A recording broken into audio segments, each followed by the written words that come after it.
जहां हिंदू मुसल्ला बिछा कर देता है कि मुसलमान नमाज पढ़ते हैं। क्या ये देश नहीं है?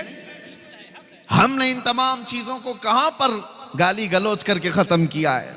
किसको हमने हर्ट किया है? अभी मैं आलास आया, मेरे अजीजों उलमा एक तरफ, अवाम एक तरफ, हाजी अपनी तरफ, लेकिन आपके इलाके के सरपंच हैं, शायद वो भी हिंदू समाज से ताल्लुक रखते हैं। आए, चादर मुझे पहनाई, हार मुझे पहनाया। ये तमाम जो तहजीब है मौजूद, फिर कौन सी वो नफरत है जो फैलाई जा रही है? अब मैं आपको बताता हूं। आज मुझे यहां पर हजरत ने भी बताया था, कसीर तादाद में हिंदू समाज से भी लोग मौजूद हैं, तो मैं उनसे कहता हूं, हमारी बातों को गौर से सुनना और कभी अपने ऊपर मत लेना, कभी अपने ऊपर ना लेना। और तुम भी अगर कभी हमारे अंदर मौजूद कोई कीड़ा हो, उसको अगर बोल रहे हो, तो हम अपने ऊपर भी नहीं लेते, हम अपने ऊपर नहीं लेते। दुनिया तालिबान को टेररिस्ट कहती है, हम डिफेंस करने नहीं जाते, क्योंकि हमें पता है हमारा उनसे कोई ताल्लुक ही नहीं। हम उनका डिफेंस करने नहीं जाते।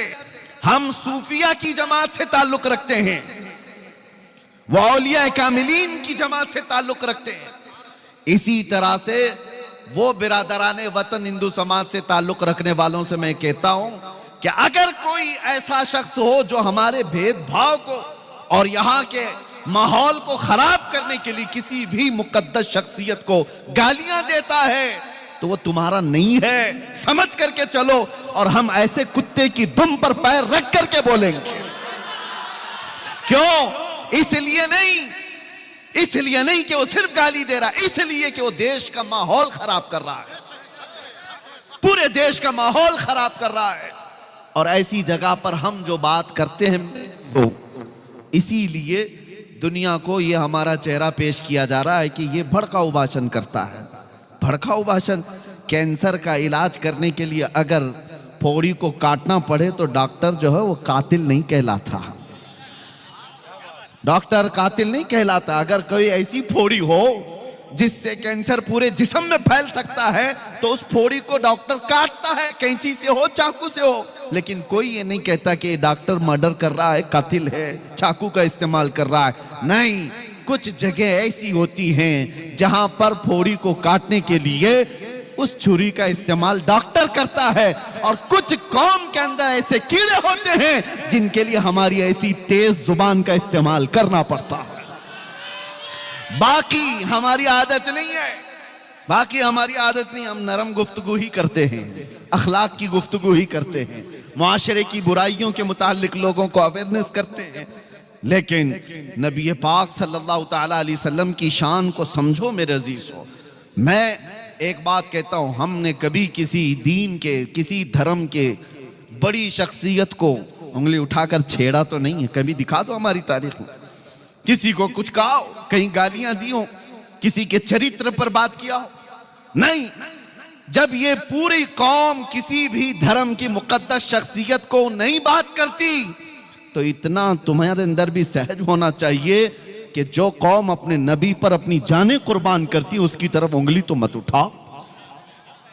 अगर गाली देने का ज्यादा शौक है, आ जाओ हमें गाली दे दो, हमारे माँ बाप को, हमारे खानदान को, जिसको कोसना है खूब कोसो। अरे हम सुन लेंगे हमारे लिए गालियां, लेकिन नबी पाक की शान में अगर बोलोगे तो फिर कौम क्या, हमारा 8 साल का बच्चा भी बर्दाश्त नहीं करता। ये हमारा दीन है, ये हमारा दीन है। अब आगे की बात मैं करता हूं मेरे अजीजों। ये इजहार करना मुझे जरूरी था कि लोगों ने जो हमारा एक चेहरा पेश किया है, डिपार्टमेंट वाले भी बहुत तवज्जो से सुने, और जितने हैं, हमारी कोई तकरीर हवा में नहीं जाती, सब रिकॉर्ड रहती है, मुझे पता है। और ऐसी रिकॉर्ड होती है कि एक जुमला यहाँ रिकॉर्ड होता है, यूट्यूब पे आने तक उस पर बहुत मसाला आ चुका होता है, बहुत कुछ आ चुका होता है। आधे से ज्यादा तो हमारी तकरीरों को यूट्यूबर लोगों ने बर्बाद करके रखा है। पता नहीं क्या क्या थंबनेल लगा लगा करके पूरी दुनिया को डराते हैं। और कितनी मर्तबा तो मुझे कैद में पहुंचाया, कितनी बार तो आजाद कराया, कितनी बार तो कब्र में भी पहुंचाया। इनका भरोसा नहीं है। और एक बात बड़ी अच्छी है, पुलिस डिपार्टमेंट से एक बड़े सीनियर ओहदेदार, वो इन्वेस्टिगेशन में बैठे हुए थे और कुछ लोग बहुत चीजें वायरल किए हुए थे। मैं देख करके घबराया। मैं कहा साहब ये तो मैंने कभी कहा नहीं, साहब ये बात तो है नहीं। तो उन्होंने कहा मौलाना बंद कर दो, यूट्यूब पर हम भी भरोसा नहीं करते, इन सब तमाम चीजों पर हम भी नहीं भरोसा करते, कानून की प्रक्रिया है। तो बहरहाल मैं जो बातें कह रहा हूं उसको तवज्जो से सुने। इस पूरी कायनात में अल्लाह तबारक व तआला ने आपको पैदा किया और आपके पास दीन इस्लाम है, और सबसे बड़ी दौलत तुम्हारे पास जो मौजूद है वो कौन सी है? कभी सोचा आपने? दुनिया अगरचे कहती हो सब लुट गए, हमारे सारे हालात खराब हो गए, बच्चे बिगड़ गए, आवारा हो गए, औरतें बेपर्दा हो गईं, एजुकेशन में कमी आ गई, अखलाक में गिरावट आ गई, क़ियादत खत्म हो गई, ये कौम टूटी बिखरी हुई है। सब यही तो कहते हैं आज बैकवर्ड कौम है ये, और इतनी बैकवर्ड कि सबसे नीचे तुम्हारा नाम आने लग गया, कि तुम्हारा एजुकेशन लेवल सबसे नीचे आ गया है। ये तमाम बातें तो आज मौजूद हैं, लेकिन फिर मैं कहता हूं 24 घंटे तुम रडार पे क्यों रहते हो? जब ये टूटी बिखरी हुई कौम है तो फिर हर मीडिया वाले का मुद्दा तुम ही क्यों रहते हो? उस कौम से क्यों डर है लोगों को?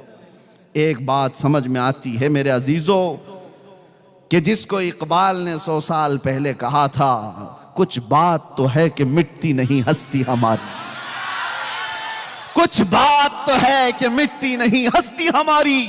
सदियों रहा है दुश्मन दौरे जमा हमारा, यूनान और मिस्र रोमा सब मिट गए जहां से, बाकी मगर है अब तक नामो निशा हमारा। किस वजह से आज पूरी दुनिया तुम्हें रडार पर रखती है वो समझ करके चलो।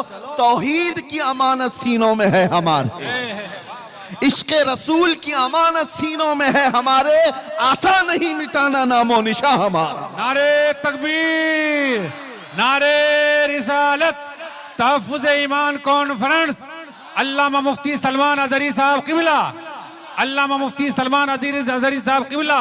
बस अपने ईमान की हिफाजत करो। जो दौलत तुम्हारे पास है वो सबसे बड़ी दौलत, सबसे बड़ी दौलत है। आज ही मैंने जुमा में एक जुमला आपके सामने अर्ज किया मीरज में, कि क्या आपने बचपन से जब से आंखें खोली मस्जिदों में नमाज तो पढ़ी होगी, पता नहीं कितनी मस्जिदों में सजदे किए, लेकिन क्या कभी सजदा करने के वक्त आपने खुदा की कोई तस्वीर सामने देखी? कभी किसी ने बनाई? नहीं, पूरी दुनिया में किसी मस्जिद में खुदा की तस्वीर नहीं होती, अल्लाह की कोई तस्वीर नहीं है। और मैं कहता हूं एक वाहिद कौम है ये जो बिना देखे सजदे में गिर जाती है, बिना देखे सजदे में गिर जाती है। ये तुम्हारा ईमान है जो अल्लाह ताला की जात पर ऐसा यकीन है तुम्हारा। अल्लाह है, सिर्फ आपने सुना है, देखा नहीं है। और दुनिया में हर आदमी ये कहता है बगैर टच किए बगैर देखे तो मैं मानूंगा नहीं।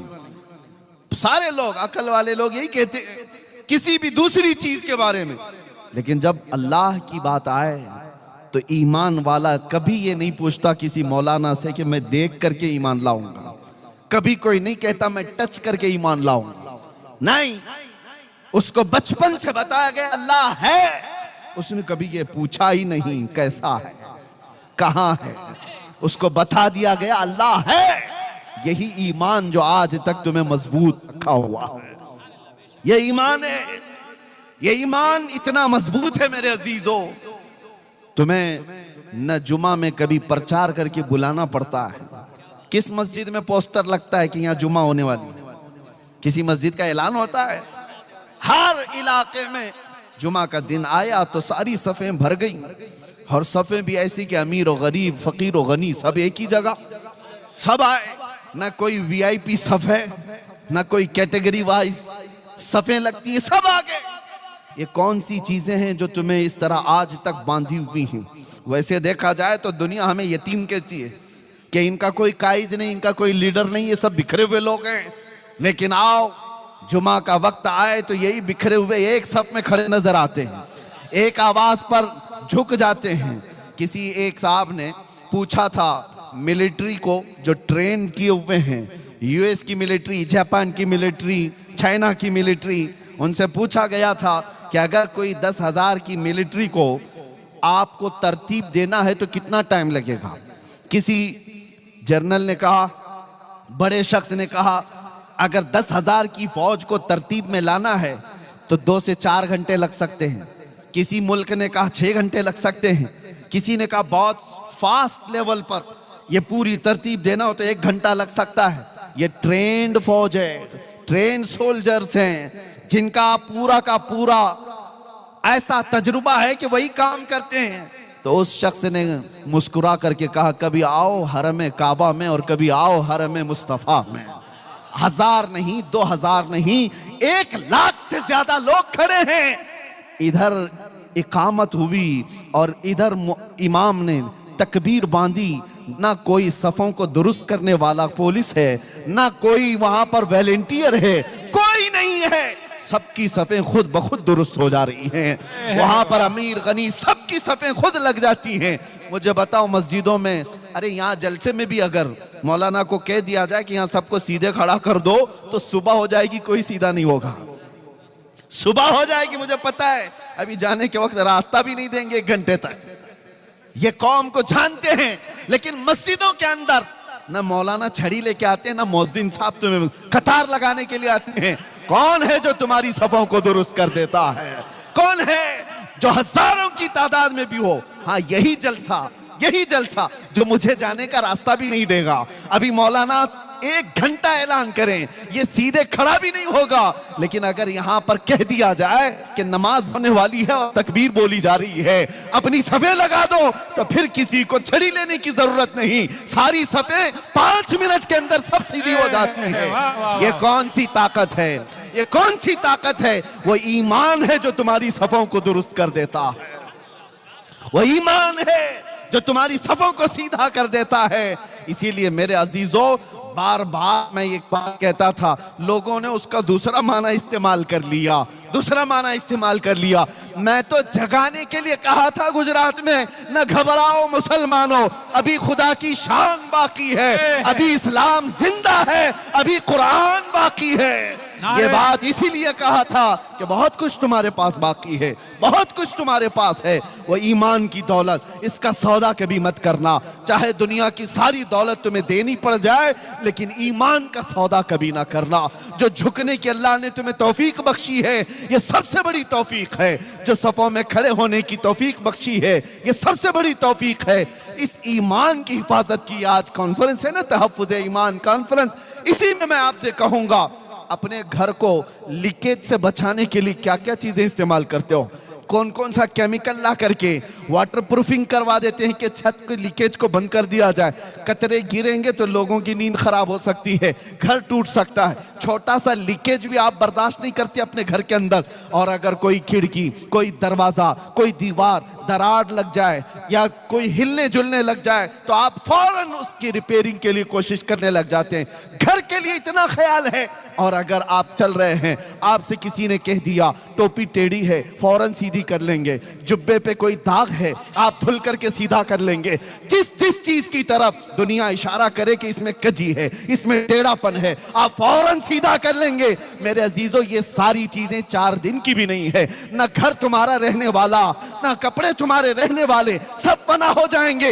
लेकिन तुम्हारे साथ अगर कोई चीज जाने वाली है तो वो ईमान की दौलत है, ईमान की दौलत है। कसम खुदा की, अगर उसके अंदर कजी आ गई, उसके अंदर टेढ़ापन आ गया, तो फिर ना तुम्हारी दुनिया सलामत है, ना आखिरत सलामत है। इसीलिए आप पूछ रहे होंगे कि इसके अंदर टेढ़ापन कहां से आएगा, इसके अंदर कजी कैसे आएगी? अरे मियां, टेढ़ापन कजी तो छोड़ो, पूरा ईमान उछक ले जाने वाले चोर भी मौजूद हैं। आला हजरत ने 100 साल पहले कहा था, आंख से काजल साफ चुरा ले, यहां वो चोर भला के हैं। सुना है आपने ये शेर? आंख से काजल साफ चुरा ले। कभी पुलिस वालों से जा करके पूछना, आप थाने में नौकरी कर रहे हो, बहुत साल हो गए, कभी आज तक ऐसा कोई केस रजिस्टर्ड हुआ है कि किसी ने आंख से काजल चुरा लिया किसी का? वो पूछ लो उनसे कि कहीं आपके पास ऐसा कोई केस बुक हुआ है कि फलां बंदे ने फलां की आंख का काजल चुरा लिया? वो भी हंसेंगे, ये कौन सी चोरी है, ये कौन सी चोरी है? लेकिन बरेली का इमाम कह रहा है कि ऐसी चोरी भी होती है, ऐसी चोरी भी होती है। मैं तुम्हें समझाता हूं, आंख से काजल साफ चुरा लें, इसका मतलब वो डब्बी वाली काजल नहीं है, वो कालक वाली काजल नहीं है। आला हजरत फरमाते हैं, एक मुसलमान की आंख का काजल इश्क मुस्तफा होता है। वाह वाह वाह।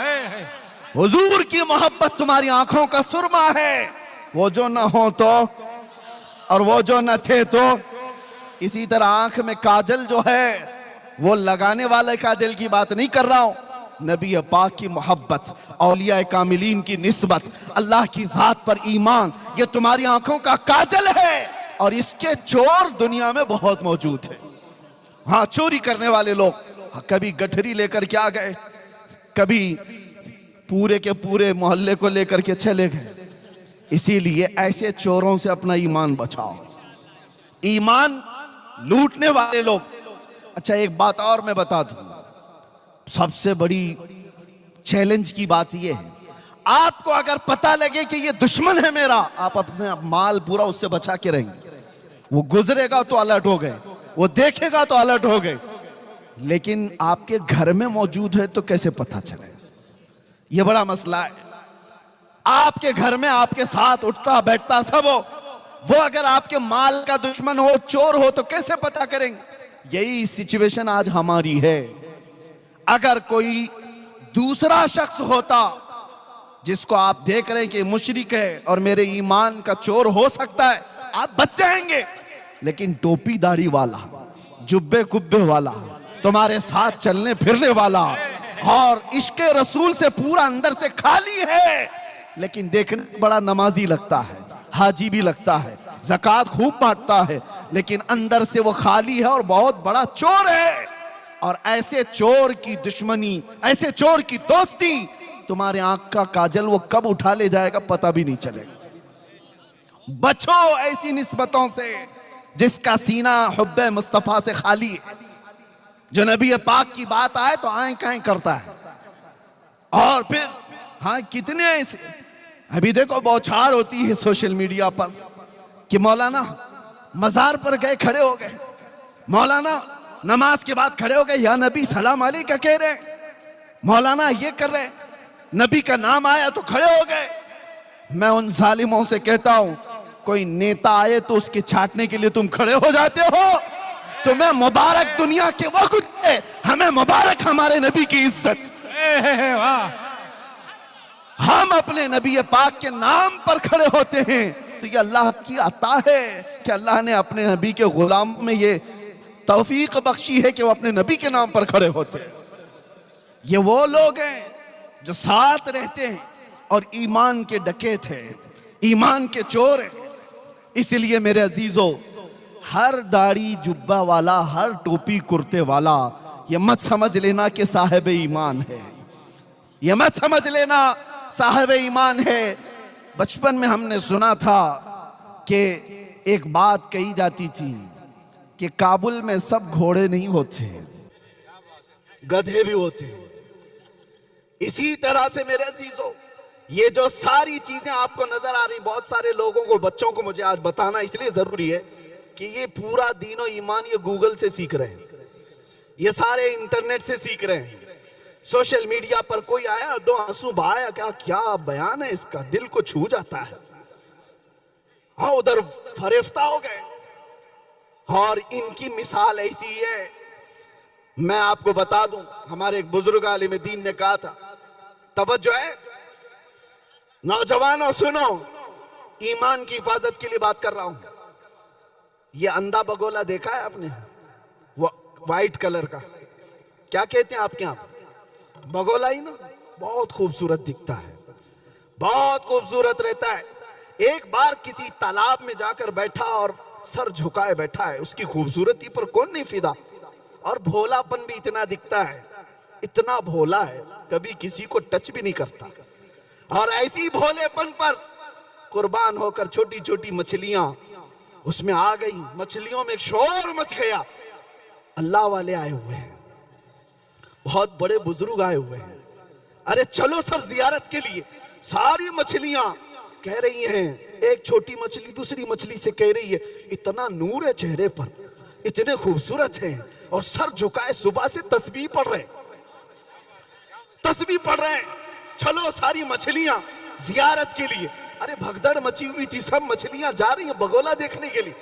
एक दादी अम्मा भी थी, बड़ी मछली थी, उसको खबर मिली कि ये सब कहां जा रही हैं, तो सबों ने कहा कि आज तो एक अल्लाह वाले हैं, लंबी चोंच है, उजले कपड़े हैं, तस्बीह पढ़ रहे हैं, आंख बंद है, सर झुका हुआ है। उस दादी अम्मा ने कहा वो चोर है। कहा तुम उसको अल्लाह वाला समझ रही हो, मत जाओ। तो इतना उसने कहा तो वही हुआ जो हमारे साथ होता है। सारी मछलियों ने कहा अरे अम्मा ये पुराने ख्यालात की है, यहां हमें बुजुर्गों से मिलने से रोकती है। यही कहते हैं ना उलमा, जब किसी बुराई को रोकते हैं तो तुम क्या कहते हो, ये मौलाना लोगों का मसला है, हमें तो अपना ऐश करने दो, हमें एंजॉय करने दो। जब बुराइयों से रोका जाता है, क्योंकि ये नबी पाक सल्लल्लाहु अलैहि वसल्लम के नायब हैं और अल्लाह ताला इनकी जुबान से तुम्हारी इस्लाह फरमाता है। जब ये बोलते हैं उलमा तो कान लगा करके सुनो कि क्यों कहा जा रहा है, क्यों कहा जा रहा है। नौजवानों को ऐसा लगता है कि हमें जीने नहीं देते ये लोग, हर चीज पे रोक टोक करते हैं, तुम्हें बाद में पता चलेगा होगा क्या। दादी अम्मा तो बहुत रोकी, मछलियां सब मुखालिफ हो गई। कहा ये इस बूढ़ी को छोड़ दो, इसने दुनिया कहां देखी, ये पुराने ख्यालात की, हम तो देखेंगे वो बुजुर्ग को, हम तो जियारत करेंगे। और सबों ने मिलकर के जत्थे के जत्थे जा करके जियारत पर चली आई। और मेरे अजीजों, जब बगोले के आसपास सब नमन करने आई होंगी, सलाम करने आई होंगी, बगोला देखता रहा, दो पैरों में और एक चोंच में मार करके उड़ गया। वो तो उसके पास 3 चीजें थी, इसलिए वो 3 उठाए, और भी ज्यादा होती तो सबको ले जाता। बाकी डरी डरी मछलियां भागी आई। दादी अम्मा ने पूछा क्या हुआ, सबों ने कहा तुमने जो कहा था वही चोर निकला। क्या बात। इसलिए हर सफेद कपड़ा ये दलील नहीं है कि वो साहब ईमान है। वाह वाह वाह वाह। दिखने में चेहरा भोला भाला हो और हाथ में तस्बीह लेकर के घूमता हो, जरूरी नहीं कि वो अल्लाह वाला है। अल्लाह वाले की पहचान तस्बीह दाढ़ी टोपी से नहीं होती, अल्लाह वाले की पहचान इश्क रसूल से होती है। नारे तकबीर, नारे रिसालत, तहफ्फुज़ ईमान कॉन्फ्रेंस, लब्बैक या रसूल अल्लाह, लब्बैक या रसूल अल्लाह, अल्लामा मुफ्ती सलमान अज़हरी साहब क़िबला। और अल्हम्दुलिल्लाह हम फख्र है इस बात पर कि ये जो सुन्नियों का मजमा है, हमारे पास दीन गूगल से नहीं आया है, हमारे पास दीन डॉक्टरों से नहीं आया है, हमारे पास दीन वो प्लम्बर और इंजीनियर से नहीं आया है, हमारे पास दीन गौसे आजम से होते हुए आया है, हमारे पास दीन गरीब नवाज से होता हुआ है, हमारे पास दीन आला हजरत से होता हुआ आया है, हमारे पास दीन सैयदना ज़ैनुल आबिदीन तवक्कुल से होता आया है, हमारे पास दीन निजामुद्दीन का है, हमारे पास दीन ख्वाजा दक्कन से है। ये अल्हम्दुलिल्लाह सुन्नियों की किस्मत में है, हमें गूगल में देखने की जरूरत नहीं। जब दीन देखना होता है हम अजमेर देखते हैं और बगदाद देखते हैं। वाह वाह। हमें पता है ये सीधा रास्ता है।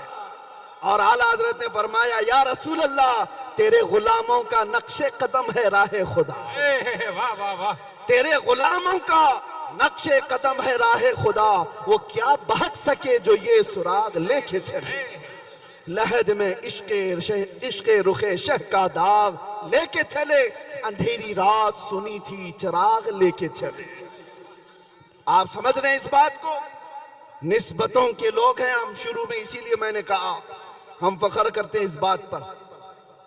आए नौजवानों, चाहे दुनिया जितनी भी मॉडर्न हो जाए, जितनी भी तरक्की कर जाए, ऐसे ऐसे लोग आएंगे जो तुमने सुनी नहीं होगी वो बातें तुम्हें सुनाएंगे। मेरे आका सल्लल्लाहु अलैहि वसल्लम फरमाते हैं क़यामत के करीब मेरी उम्मत में कुछ ऐसे लोग निकलेंगे और लोगों को खिताब करेंगे, ऐसी बातें सुनाएंगे और सब लोग हैरत में रहेंगे कि हमारे बाप दादाओं ने भी नहीं सुना था।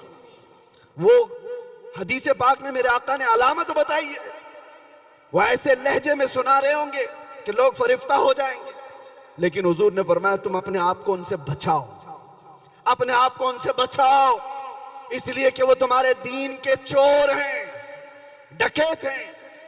ऐसा कोई भी तुम्हें नजर आए जो औलिया की दुश्मनी पालता हो, ऐसा कोई भी तुम्हें अगर नजर आए, ऐसा कोई भी जो हुजूर पाक की ताजीम पर आई कहें करता है, तो उससे अपना दामन समेट लेना।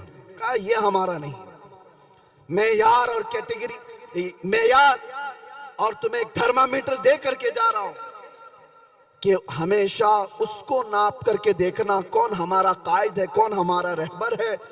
वही हो सकता है जो तुम्हें रसूलुल्लाह की शरीयत का रास्ता देता है। बाकी सारे रास्ते इधर उधर ले जाने वाले लोग। और एक बात ये भी मैं बता दूं, पीर साहब भी कोई हो, जितने भी पीर साहब हो, अगर वो नबी पाक का रास्ता छोड़ा है तो पीर नहीं, वो पैर है, वो पैर है। और हुजूर पाक की मोहब्बत सजा कर रखता है तो हमारे सर का ताज। ये हमारा मेयार है। आप इस चीज को समझ करके चलें। दीन हमारा इस्लामी कवानीन के तमाम तर चीजें तुम्हारे सामने मैं रख रहा हूं, क्योंकि नौजवानों के लिए बहुत बड़ा चैलेंज आ गया है। इंटरनेट पर खोलते हैं तो कौन सी वेबसाइट देखें कौन सी नहीं, ये भी समझ में नहीं आता।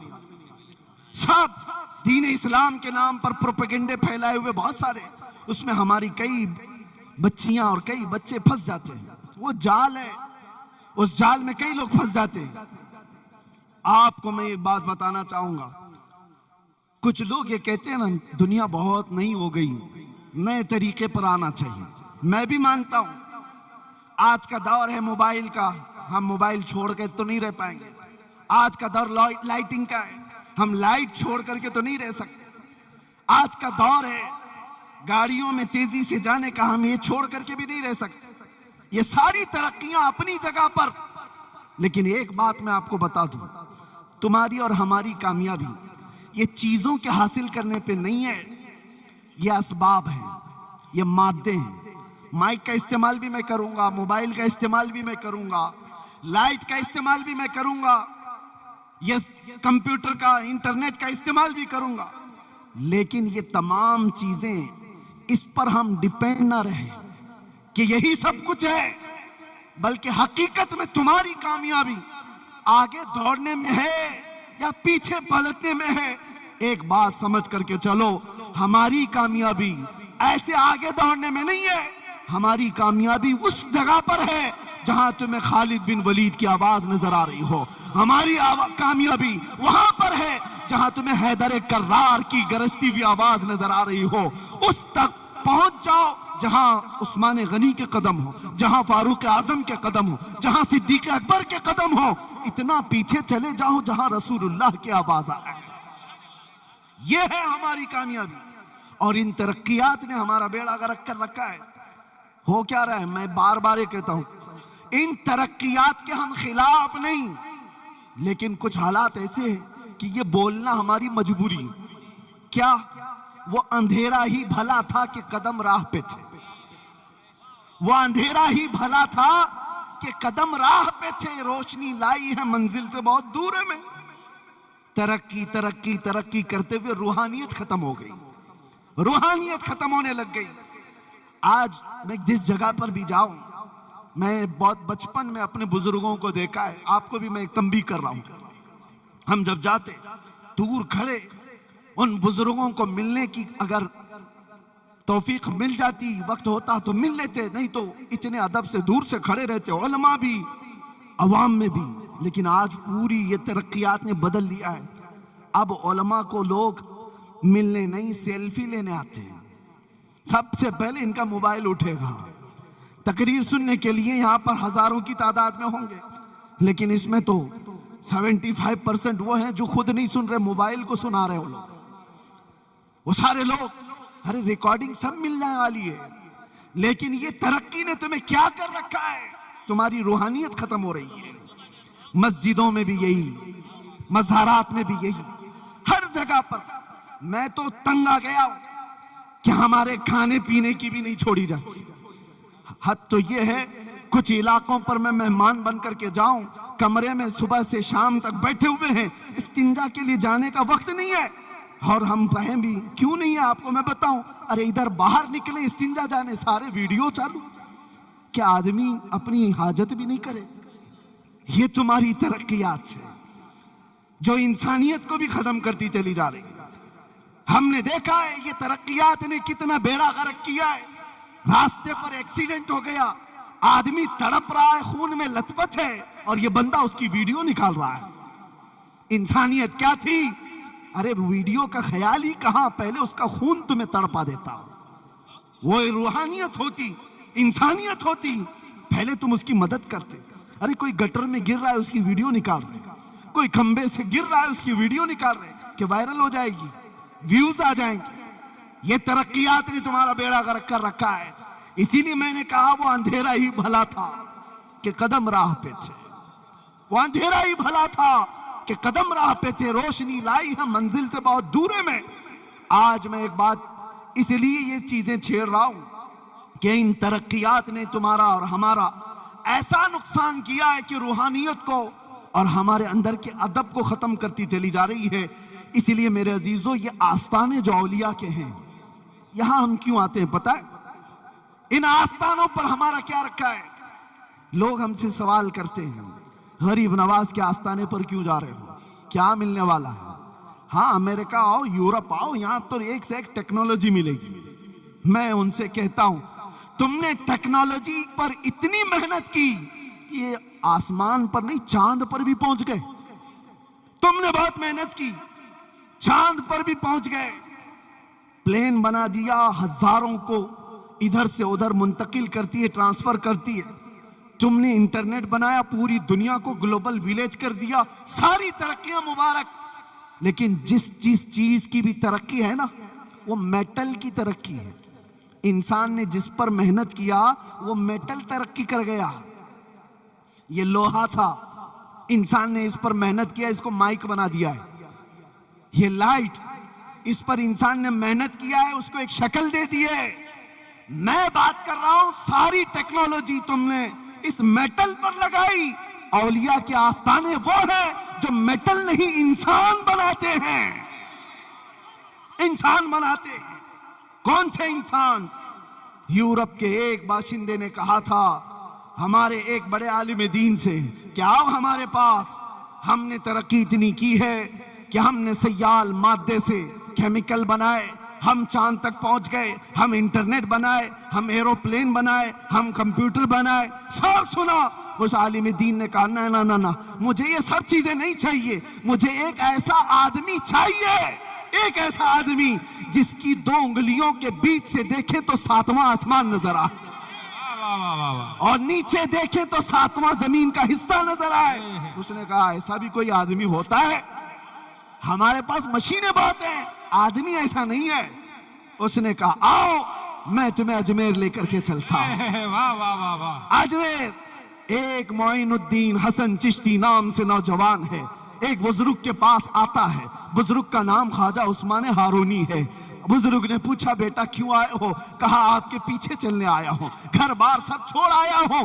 उस बुजुर्ग ने कहा जाओ 1000 बार इस्तिग़फ़ार पढ़ो, 1000 बार कुल हु अल्लाह पढ़ो, 1000 बार तुम कलमा तैयबा पढ़ो, फिर आओ मुजाहिदे करवाए। और उसके बाद कहा बेटा ऊपर देखो क्या दिखता है। मोइनुद्दीन हसन चिश्ती ने कहा ऊपर आसमान दिखता है और कुछ भी नहीं। कहा नीचे देखो क्या दिखता है। मोइनुद्दीन हसन चिश्ती ने कहा जमीन दिखती है और कुछ भी नहीं। फिर ख्वाजा उस्मान हारूनी ने कहा करीब आ जा, करीब आ जा। मोइनुद्दीन हसन चिश्ती करीब आए। ये जवान है, वो बुजुर्ग है। मुर्शिद ने अपनी दो उंगलियां मोइनुद्दीन हसन चिश्ती की आंखों पर रख दी और उसके बाद कहा बेटा मेरे 2 उंगलियों के कमान के दरमियान से जानिबे आसमान देखो, अब बताओ क्या दिखता है। मोइनुद्दीन हसन चिश्ती ने नजर उठाई और कहा पहला आसमान भी दिख रहा है, दूसरा और तीसरा भी दिख रहा है, चौथा और 5वां भी दिख रहा है, छठा और 7वां भी दिख रहा है। नहीं नहीं, अर्श खुदा तक नजर आ रहा है।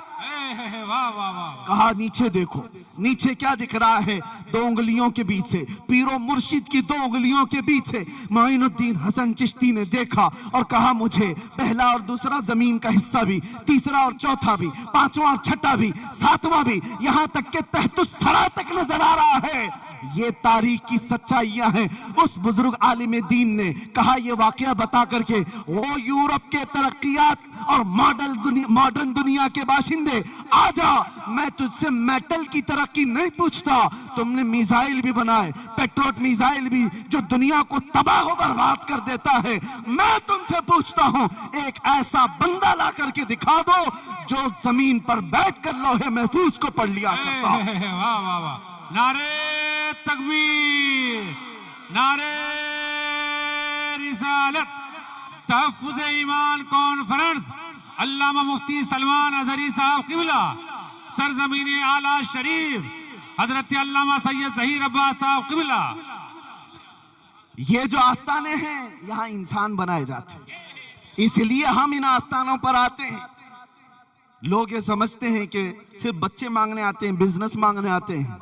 नहीं मियाँ, पहले इंसान बनो, इंसानियत तुम्हारे अंदर आए। और ये आस्थाने सबसे पहले इंसानियत सिखाते हैं, इंसानियत। सूफिया इकराम की तालीमात में सबसे पहली तालीम ये है, किसी को ठेस ना पहुंचाओ, किसी को तकलीफ ना पहुंचाओ। ये सूफिया की तालीमात में है। अरे सरकार गरीब नवाज जब यहां पर आए, आज भी उन पर भौंकने वाले कुछ कीड़े हैं। कीड़े नहीं, कुत्ते हैं। भौंकता कीड़ा नहीं है, कुत्ता है। लेकिन मुझे उनसे गरज नहीं।